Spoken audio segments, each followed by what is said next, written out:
জীবনে কত লোককে ঠকিয়েছ, কত নারী তুমি ধর্ষণ করেছ, কত নারীকে তুমি ক্ষতি করেছ।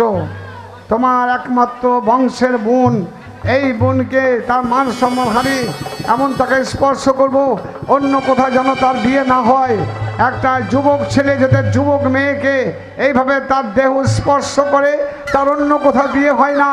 তাই তো আমি সেটাই করব, ওকে শিক্ষা দিব যে পৃথিবীতে সকলে আইনের সমান।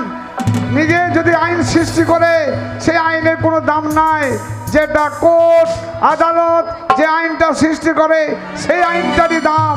কেউ ব্যক্তিগত আইন সৃষ্টি করতে পারে না। এইবার প্রথমবার দেখো,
দাদা ডাক। দাদা, দাদা গো, সর্বনাশ হয়ে গেছে দাদা। দাদা, ওই তোর বৌদি কেমন ঘুমালি? বৌদি বৌদি নয়, তাহলে আমি যার কাছে ঘুমিয়েছিলাম সেই লোকটা।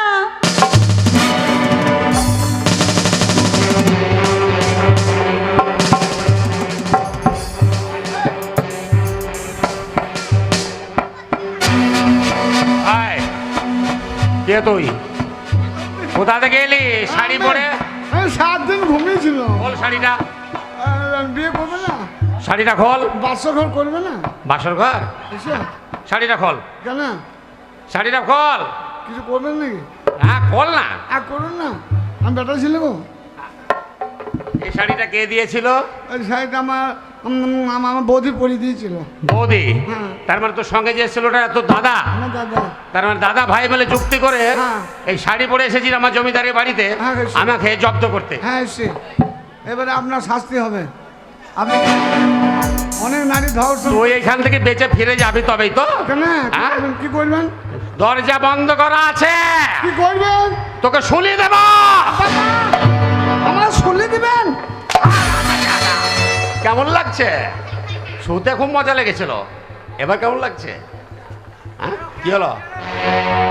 কেমন লাগছে?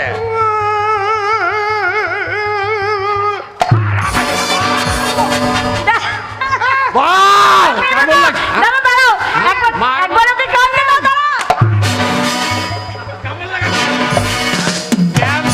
ছিঁড়ে যাবে।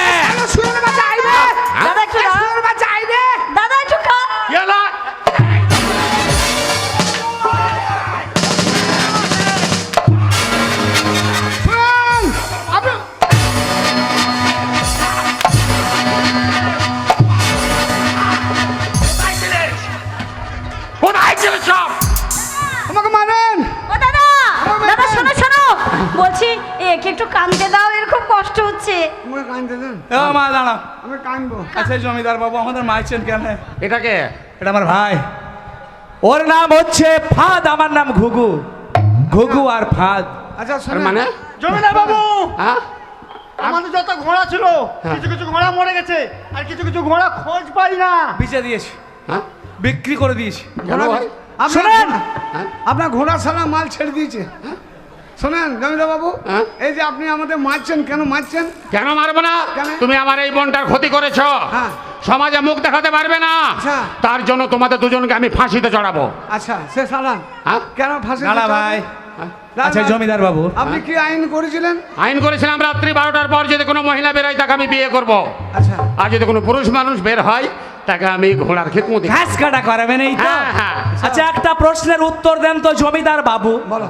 যে আইন আপনি বের করেছিলেন বেশ। রাত্রি 12টার পর যদি কোনো মেয়ে বের হয় তাকে নিজেই আপনি বিয়ে করবেন, আর যদি পুরুষ মানুষ হয় তাহলে 700 ঘোড়ার ঘাস কাটা করাবেন। ওই রাত্রে যদি আমার স্ত্রী না হয়ে আপনার নিজের বোনটা বেরিয়ে যেত, আপনি বিয়ে করতেন? তাই। আপনি বিয়ে করতেন খালাই তো বোন মেগু? না না, আপনার এইরকম কি স্বভাব? আপনি যে আইন করলেন যে দেশে যে কোনো মেয়ে যদি রাত 12টা পরে কোনো নারী বেরোয় তাকে আমি বিয়ে করবো, হ্যাঁ আপনার মাই বসলেন বিয়ে করবো নাকি? তাকে বিয়ে করবো নাকি? গোপাল, আবে তুই এত পাঠাবে জমিদার? গোপাল, জমিদার বাবু, ওর আইনটা ঠিক না আমার আইনটা ঠিক? কোনটা ঠিক? বল ভাই, ভালো পাঠার বাচ্চাকে বলতো ভালো করে বল। জমিদার বাবু, হ্যাঁ? ও বোকা হলে ওরা আইনটা ঠিক। ও যেটা বলেছে ওটাই ঠিক? এই জল্লু মাস্টার, কোন আইনটা ঠিক? ওটাও ঠিক। এই প্রদীপ মাস্টার, কোন আইনটা ঠিক? ওর আওয়াজ। ওটাই ঠিক। ওখানে দেন কে সব? সবারই ঠিক, হ্যাঁ সবার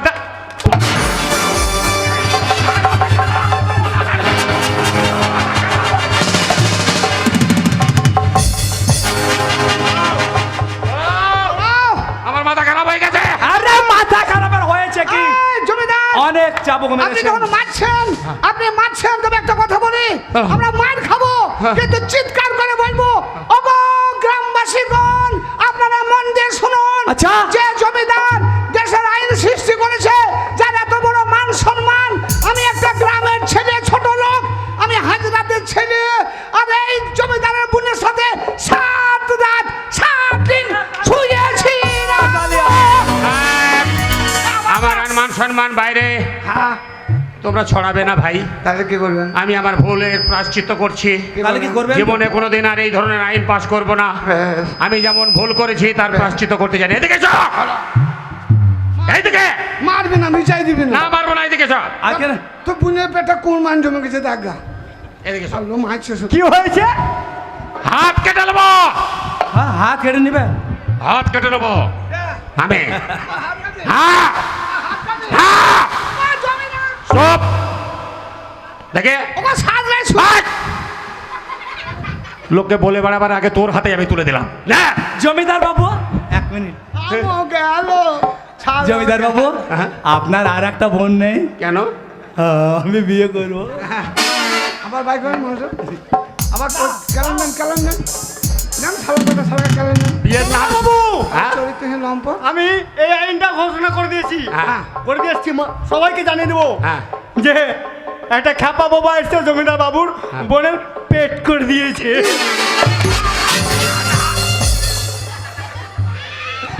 সব বাড়ির চাকরি আমি বরখাস্ত করবো। বাবা শোনো ভাই, আজ থেকে আপনি ঘোষণা করে যা ভুল আমি করেছি এই ভুলের প্রায়শ্চিত্ত করতে আমি আমার বোনটাকে আমি তোমার হাতে তুলে দিলাম। আমার বিষয় সম্পত্তি সব তোমাদেরকে দিলাম, আচ্ছা। তোমরা ভোগ করবে। আর আমি নাড়া হয়ে গোপ কেটে বাকি জীবনটা কয়া গেছে বৃন্দাবনে চলে যাবো। ঘোষণা করবেন, ঘোষণা করবেন যে আজ থেকে নারীরা অবাধভাবে ঘুরবে, বেড়াবে, রাত 12টা 1টা 2টো 3টে 4টা নারীদের সুরক্ষিত রাখতে হবে। আজকে আমার আইন তো দাদা যখন আমাকে দিয়ে দিয়েছে জমিদারি। শোনো, কে? তোমাকে আমার দাদা এই মানে দিয়ে দিল সব, সব, হ্যাঁ। জমিদারি করতে তোমাকে দিল। হ্যাঁ সালা আমও গেল আর ছালও গেল। শোনো, তুমি একবার এখানে এখানে বসে একটু জমিদারি করো তো। বেশ করছি। মনে করো তুমি রাজা এখন, হ্যাঁ, আর আমি প্রজা। বেশ। তো বলছি আমার এখন খুব বিপদ হয়েছে বুঝেছো। হ্যাঁ ওই রাস্তাঘাটে যাচ্ছি, আমি একটা মানে ইয়ং মেয়ে, হ্যাঁ বেশ বেশ তো একটা ইয়ং মেয়েকে ধর্ষণ করছে ছেলেপিলেরা বেশ, বা বেশ। তুলে নিয়ে যাচ্ছে, আচ্ছা, তাহলে আচ্ছা। তাকে কি করা যায়? তোমাকে কে ধর্ষণ করেছে? করেনি মানে করবে, আমাদের মতো মেয়েদেরকে এভাবে তুলে নিয়ে যাচ্ছে, হ্যাঁ। অকালে মেয়েরা মরে যাচ্ছে, তাহলে কি মানে কি করতে হবে? তাহলে তুমি আর একবার চলে যাবে, হ্যাঁ যারা করেছে তাদেরকে আমার কাছে নিয়ে আসবে, হ্যাঁ তারপর কি আমি হবে? তাদেরকে ফুল অর্ডার দেবো। কি? হাফ ধর্ষণ চলবে না, ফুল ধর্ষণ করতে হবে, আমার আইন। এই ও বাবা, দাদা কাকে দিল গো এই রাজত্ব? এই। এই এইভাবে তোমার রাজত্ব চলবে? এরকমই জানাবো। তোমাকে আরো মারবে লোকে। আমি যা খুশি তাই করবো, আমি দেশের রাজা, যা খুশি তাই করবো, বেশি বকবি না, আইন আমার হাতে, বুঝলি? বেশ বেশ বেশ, আর কিছু বলা যাবে না তোমাকে। বলছি তুমি এই চালাকিটা কেন করলে? এইটা তোমার দাদাকে শিক্ষা দেবো। চালাকিটা করে তো আমার ক্ষতি হলো। ক্ষতি করে আমার না। খুব ইচ্ছে ছিল একটা হ্যান্ডসাম ছেলে বিয়ে করবো, বেশ। তোমার মতোই হুদুর কুটকুটের বাচ্চা কপালে জুটে তাই গেল। হয়, বললে হবে, খরচা আছে। কি খরচা খরচা আছে? হইলে পথ আছে, আমার মতো ছেলে পাই কজন রে? ঠিক আছে, দাদা যখন হাতে তুলে দিয়েছে কি করব? মেয়েদের তো আর কোনো উপায় থাকে না, না বাবা, যাকেই তুলে দেয় তাকে নিয়ে সারা জীবন চলতে হয়। না বাবা, যেমন আমি তোমাকে ছেড়ে কোথাও যেতে পারছি না, তাই না? তাই তোমাকে আর ছেড়ে যাবো না, চলো আমরা আনন্দ করি। আহা, তা কি বল বলো তো? বলো। আমার স্বামীকে দেব না